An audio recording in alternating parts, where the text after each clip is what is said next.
Baik, Bismillahirrahmanirrahim. Assalamualaikum warahmatullahi wabarakatuh. Perkenalkan, kami dari kelompok 2 akan menjelaskan bagaimana perancangan dan implementasi jaringan nirkabel di lingkungan kantor kecil sebagai tujuan dari pencapaian mata kuliah jaringan dan komputer, jaringan dan komunikasi data dengan proyek final. Dengan saya sendiri sebagai Haris yang akan memandu kegiatan presentasi pada kali ini dan ditemani oleh teman saya yakni ada dengan ini saya persilakan. Perkenalkan, nama saya Ahmad Farel Jufari sebagai pemateri. Perkenalkan, saya Aisyah Salsabila Sabri sebagai pemateri. Perkenalkan, nama saya Andi Alia Musnab Asmin sebagai pemateri. Dan perkenalkan nama saya Aril Mufadal sebagai pemateri. Oke. Baik, terima kasih atas kesempatan yang diberikan. Oke, langsung saja untuk mengefisienkan waktu.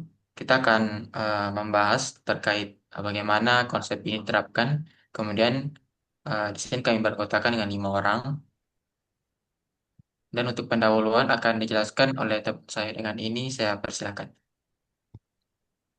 Baik, terima kasih kepada moderator atas kesempatannya. Eh, untuk proyek ini, kami mengerjakan proyek ini dengan tujuan untuk merancang dan mengimplementasikan jaringan nirkabel di kantor kecil untuk mendukung hingga 20 pengguna aktif. Nah, teknologi wireless dipilih karena mendukung mobilitas, kolaborasi, dan efisiensi kerja tanpa kabel fisik. Implementasinya mencakup desain topologi, konfigurasi perangkat, dan pengamanan jaringan.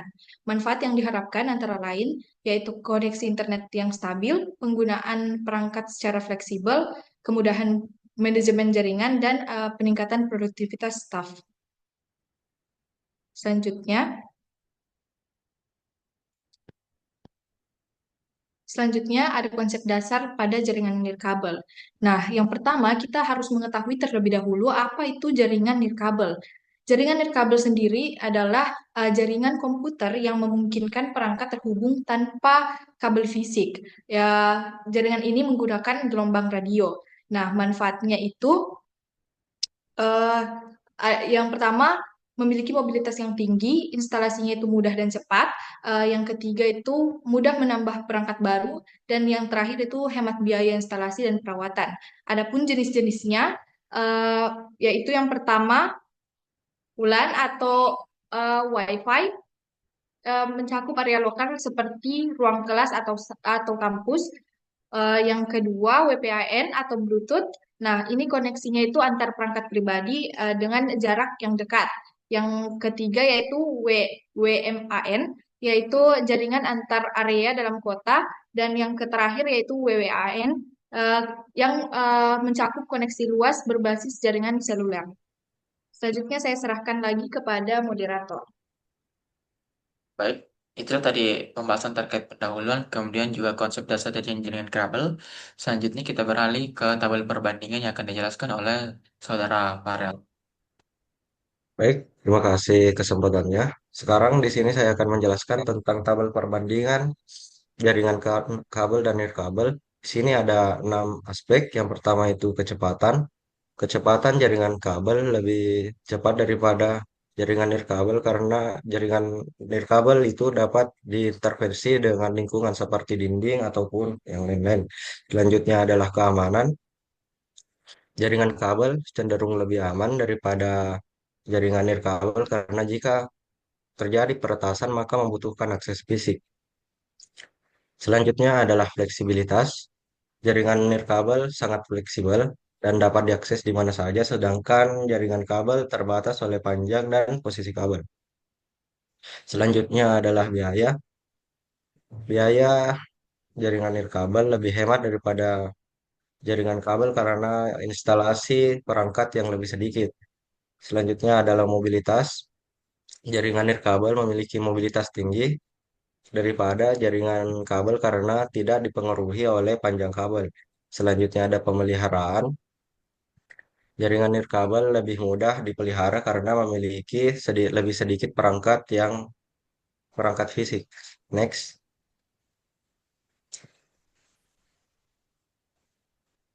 Baik, Selanjutnya, topologi jaringan. Di sini kami memiliki satu router internet dan dua router lainnya. Yang pertama itu router utama yang berfungsi sebagai gerbang utama yang menghubungkan seluruh jaringan kantor ke internet.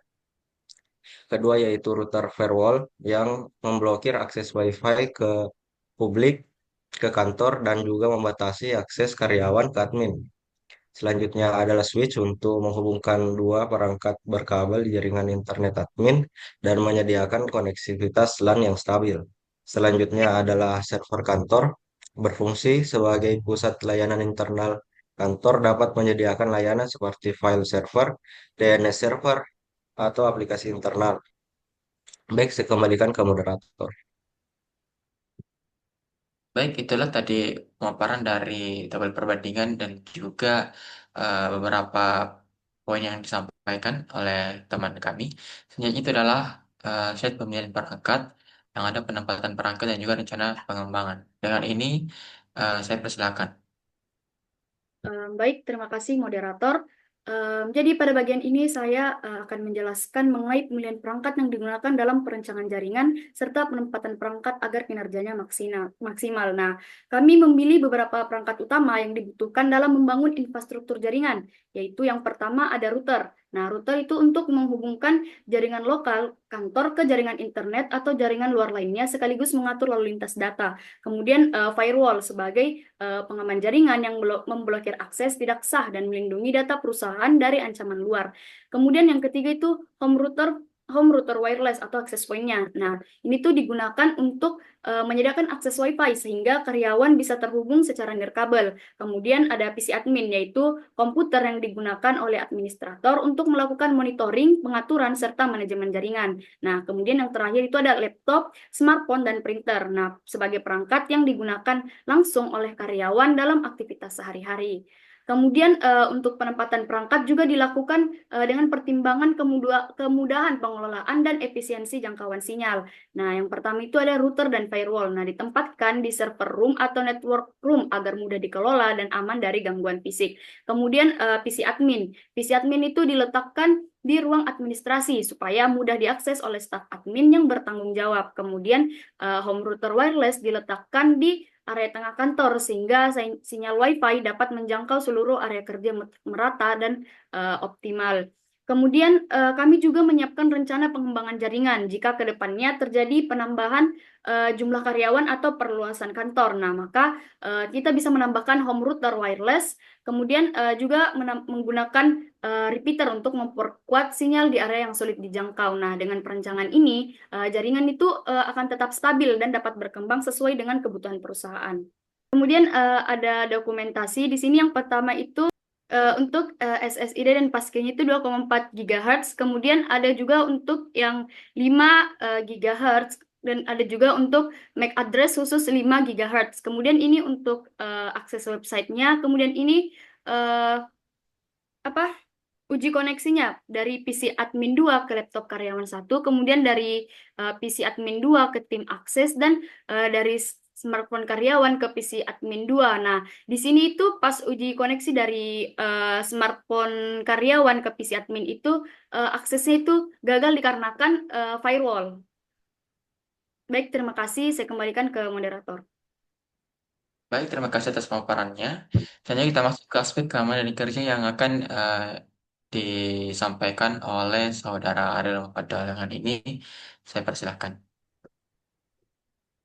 Baik, terima kasih atas kesempatannya yang telah diberikan.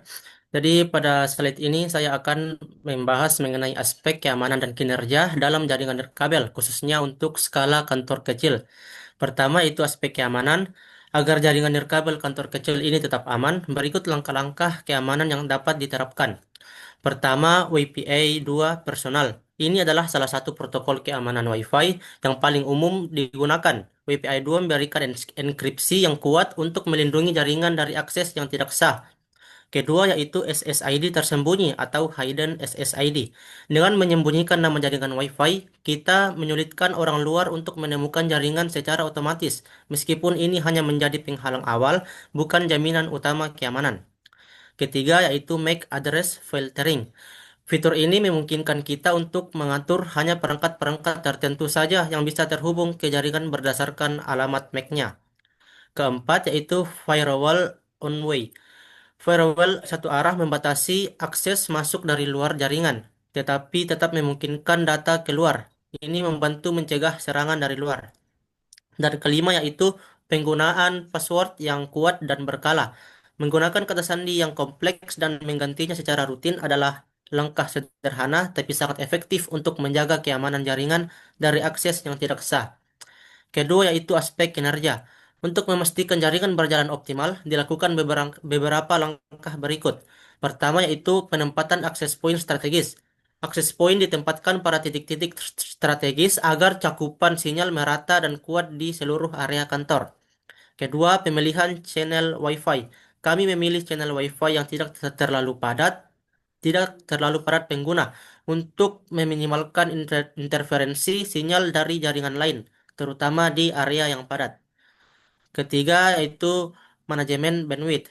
Kami mengatur prioritas penggunaan bandwidth, misalnya memberikan prioritas lebih untuk aplikasi yang penting, seperti konferensi video atau akses sistem internal. Keempat yaitu monitoring performa jaringan. Dengan memantau performa jaringan secara rutin, kita bisa mendeteksi masalah lebih awal dan memperbaikinya sebelum mengganggu aktivitas kerja. Next.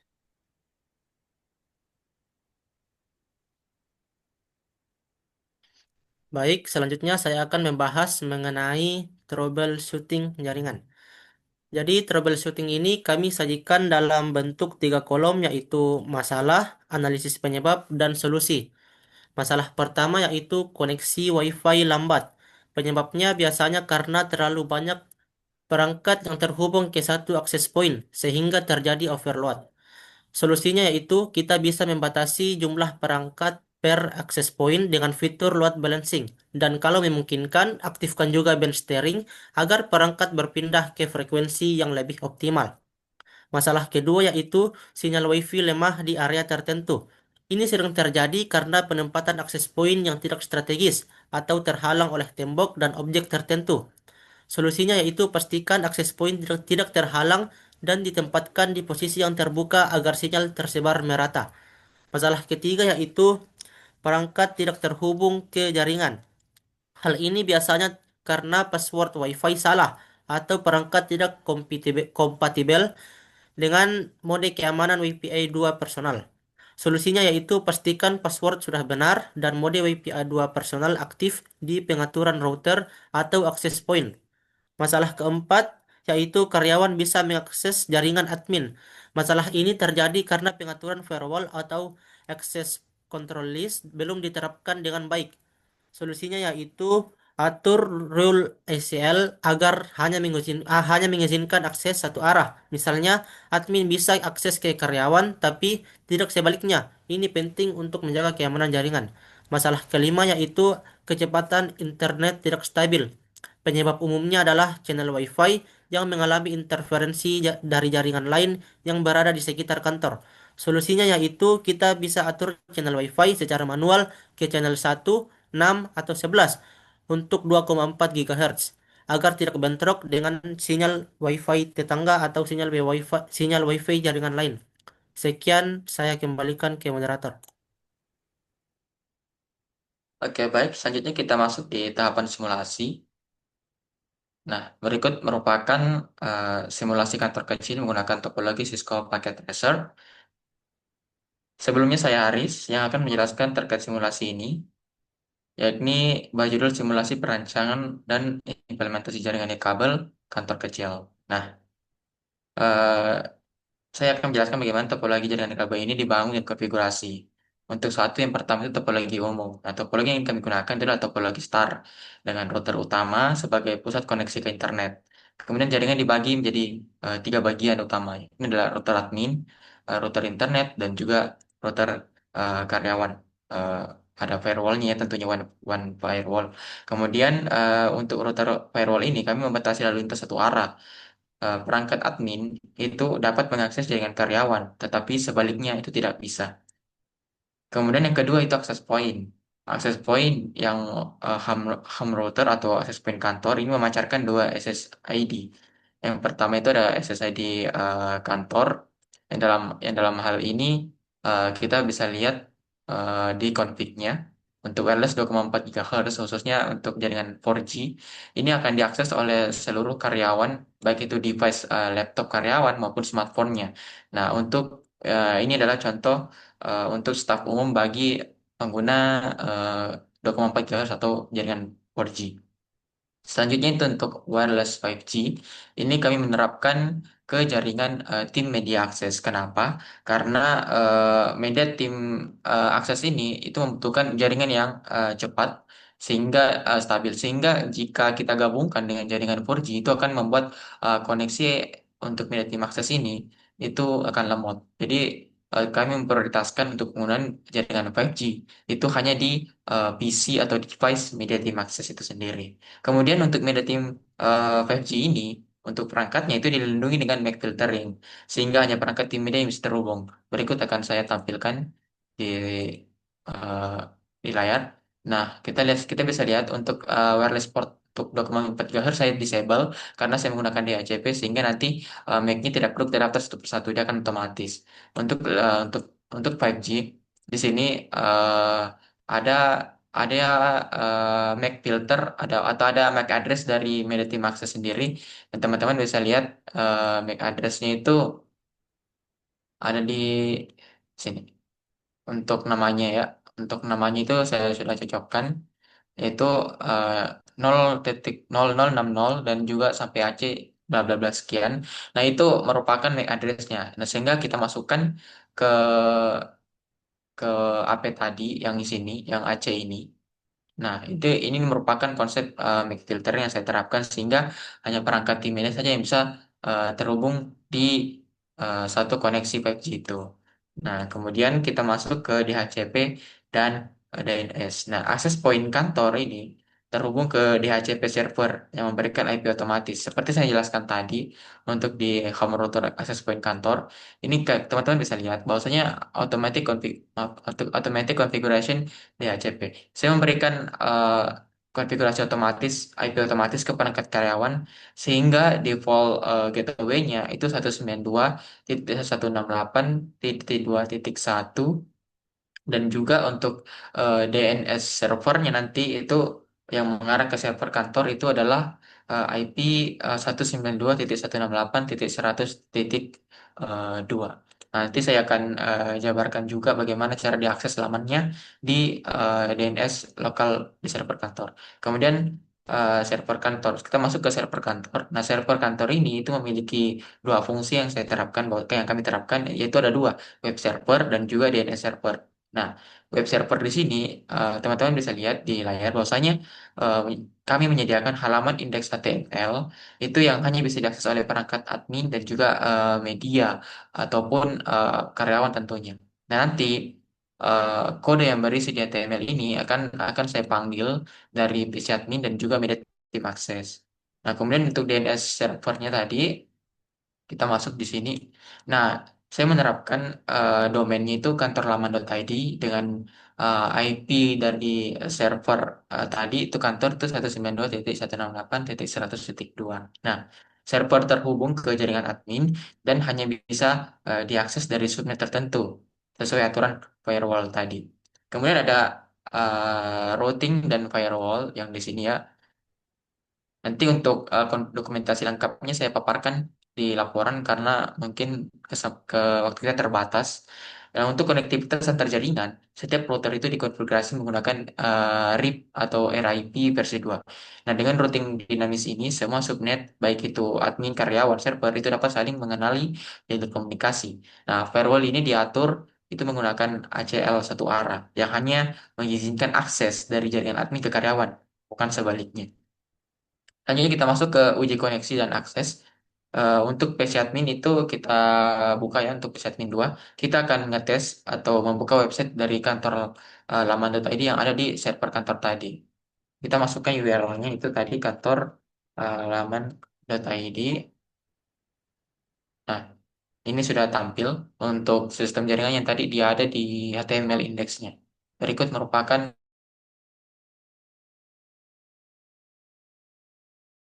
mengakses dari media team akses ini atau seluruh perangkat yang ada.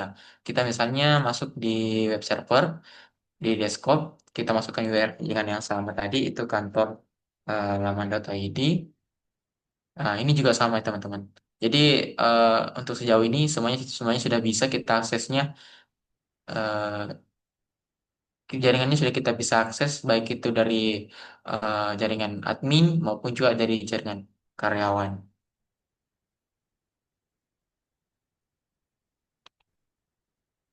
Nah, selanjutnya kita akan ngetes pengantaran message. Untuk page admin kita kirim ke media team access.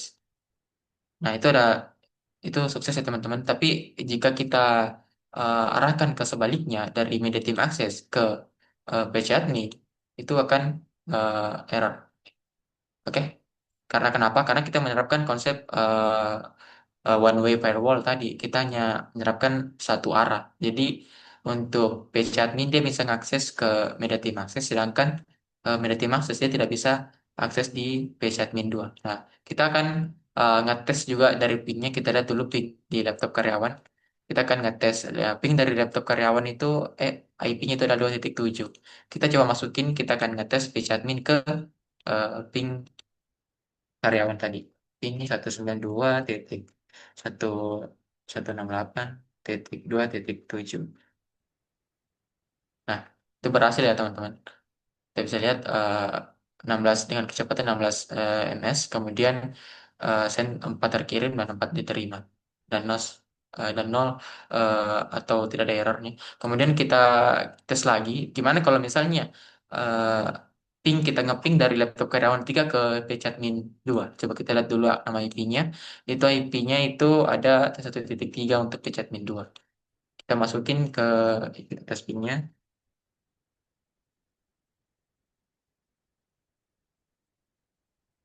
Lupa tadi pingnya itu berapa. Eh, Coba kita cek ulang. 1.3 ya. 1.3 kita masuk. 1.3. Nah, ini dia tampilkan destination host unreachable. Artinya dia tidak bisa mengakses laptop karyawan dia ke PC admin sesuai dengan aturan firewall tadi. Nah, baik, untuk sekian mungkin dari topologi yang kami jelaskan. Dengan sebagai penutup dengan konfigurasi ini, itu jaringan kantor kecil kami itu memiliki keamanan, kinerja, dan fleksibilitas yang baik. Nah, proyek ini menunjukkan bagaimana topologi sederhana dengan keamanan itu terstruktur, sehingga bisa diterapkan pada usaha-usaha kecil sampai menengah. Dan kemudian sebagai penutup, sebagai kesimpulan, jaringan nirkabel yang dirancang itu berhasil memenuhi kebutuhan konektivitas kantor kecil dengan koneksi yang stabil dan aman dengan menerapkan topologi star, firewall one way, dan konfigurasi keamanan seperti WPA2 PSK tadi dan filter yang mendukung performa dan perlindungan data. Troubleshooting yang tepat juga memastikan masalah jaringan cepat teratasi. Proyek ini dapat menjadi acuan bagi implementasi jaringan serupa di kantor kecil lainnya. Baik, mungkin sekian yang kami sampaikan terkait presentasi kami, yakni simulasi kantor kecil. Untuk kurang lebihnya, kami mohon maaf dan kami pamit undur diri. Wabillahi taufiq wal hidayah. Wassalamualaikum warahmatullahi wabarakatuh.